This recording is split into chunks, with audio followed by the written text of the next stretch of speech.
तुम्ही पाहत आहात MCN न्यूज मराठी। जळगाव खान्देश जिल्ह्यातील यावल शहराच्या मुख्य रस्त्यावरील अतिक्रमण काढण्याची मोहीम नगरपालिका प्रशासनाने 22 मे गुरुवारपासून हाती घेतली आहे।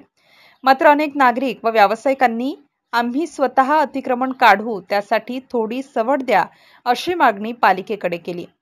त्यानुसार पालिकेने पुन्हा 2 दिवसांची मुदत दिली। 2 दिवसात स्वतःहून अतिक्रमण न काढल्यास शनिवारी सरसकट मोहीम राबविणार असल्याचे नगरपालिका प्रशासनाकडून सांगण्यात आले आहे। पालिका पथकाने अतिक्रमण काढण्यासाठी शहरात फिरून नागरिकांना आवाहन केले आहे। शहरातील नागरिक व्यावसायिकांनी 2 दिवसांच्या मुदतीत स्वतःहून अतिक्रमण काढून घेत सहकार्य करावे, अन्यथा पालिका स्वतः थेट कारवाई करणार असल्याचे आदेश यावल नगरपालिकेचे मुख्याधिकारी निशिकांत गवई यांनी केले आहे। MCN न्यूज मराठी करिता फिरोज तडवी, यावल।